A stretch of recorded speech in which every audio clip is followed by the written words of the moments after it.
This is a 69 News special report.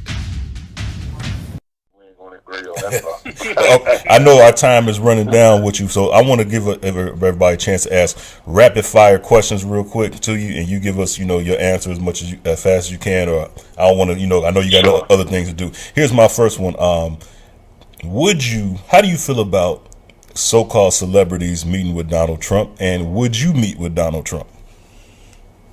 Yes, if Donald Trump would have called me up and say, "Hey, I want to sit down with you. I understand that you're a psychologist and an educator and an organizer in your community. I'd like to hear what you have to say on education and mental health and economic revitalization and systematic racism," I would sit down with him.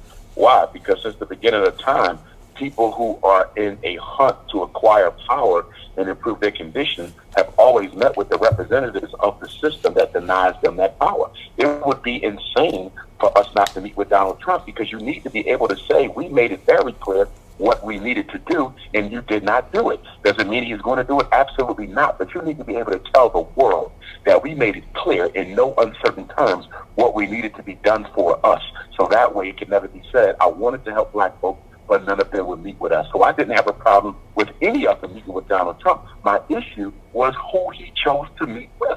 Only in the black community are celebrities our spokespersons. In no other community do they go to celebrities to find out what's going on with members of that community. You don't go to Steve Harvey. Steve Harvey is a multi-millionaire. He don't live in the ghetto. Ray Lewis is a multi-millionaire. He don't live in the ghetto. They use Ray Lewis to be an apologist for the murder of Freddie Gray in Baltimore. What would you meet with him for? Wow. Jim Brown, I had no problem with Jim Brown meeting with Donald Trump, because at this late age of his life, he has always been a stand-up black man who has always been unapologetic. So I'm very confident that Jim Brown could not be used by Donald Trump or anyone else to be an apologist for racism. But with meeting with people like Steve Harvey and Ray Lewis, that just tells me that was more about theater than it was about doing anything significant for black folks. Wow. Big dog.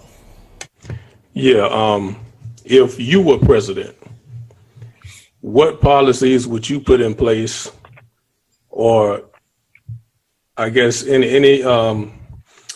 what policies would you put in place to try to help empower black people? And also, what do you think it's going to take to change the mindset of our own people so we can take that next step forward?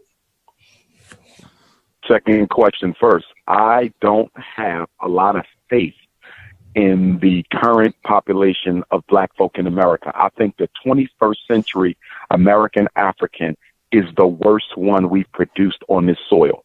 When you look at the 17th century black man and woman during slavery, you look at the 18th century black man and woman, you look at the 19th century black man and woman. And by the way, the 19th century black man and woman was the most progressive black man and woman we've had on earth since the fall of the great dynasties in Nile Valley, Africa. That 1801 to 1899, that Frederick Douglass, that Harriet Tubman, that Shaka Zulu, that Marcus Garvey, that generation right there, that 100-year period, that century was the greatest we had. And I think we need to study that century, because that's when we got so many of our great minds. But I think we have to focus on the children. I think one of the dysfunctional adaptations that we have created for ourselves is we spend too much time trying to change the thinking of adults. People do not change. The human personality is largely wired by the age of 5, relatively permanent by the age of 12, and ain't likely to change after the age of 25. So why don't we focus on the children and make them what they need to be, as opposed to trying to change these adults? Frederick Douglass said it's better to raise strong boys than to repair broken men. It's better to raise strong boys than to repair broken men. The 3 things I would do if I was president: number 1, black people would have community control of their schools. If they're not approving of the principals or the teachers, they can fire them and replace them. Number 2, all of the taxes that black people make, at least 25% of the black tax base in this country, would be used to build credit unions and banks in every black community. Also, there would be a black bank staffed by black doctors that is overseen by a black medical supervisor in every major city, because hospitals are becoming a dying breed in the black community in many cities. And you guys are in Chicago, you know that you sometimes have to drive 10, 20 minutes to get to the hospital. So they are taking the hospitals out of the black community to facilitate population control. And then I would also see to it that every white Jesus in America is burned. And the last thing that I would do, any black man who is not married to a black woman would have to pay a tax for marrying outside of his race or for not being married to a black woman at all. Oh my gosh! Well, Look, I want to say this though. I think this generation has learned how to get money, but what they do with the money after they get it is the problem. oh, Doc, we need you back on, man. I know you're busy, but we need another show with you, brother. Joe Dirt, go ahead, man. No, go ahead, Ro. Dr. Umar, I would be remiss if I didn't say that your popularity precedes you.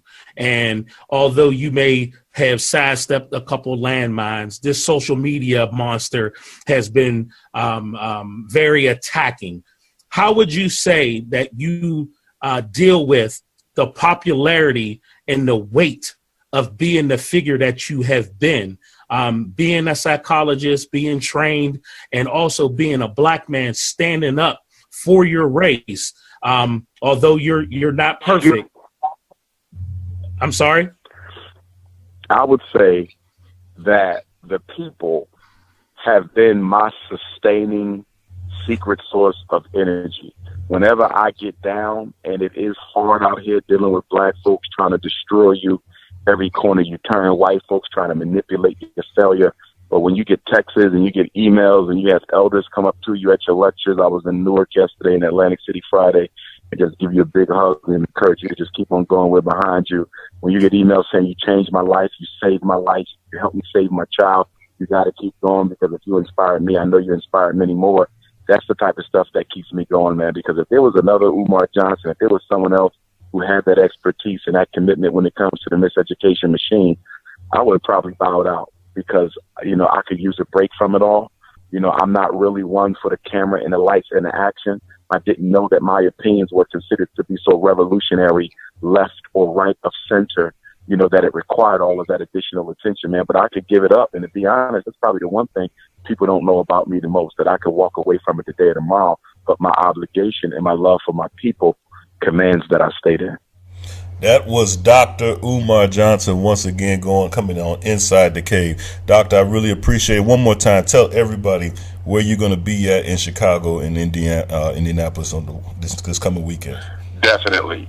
Dr. Umar Johnson will be in Chicago this Saturday, February the 25th, at the Greater New Mount Moriah Baptist Church at 3101 East Warren. That's 3101 East Warren in the East Garfield section of Chicago. Doors open up at 2. Program will be from 4 until 7, and I will sign books and take pictures from 7 until 9. And then 48 hours later, we will be in Indianapolis, Indiana for the first time in 2 years at the Jewel Event Center, JEWEL, the Black-owned Jewel Event Center in Indianapolis, Indiana, on Monday, February the 27th. Doors open up at 4.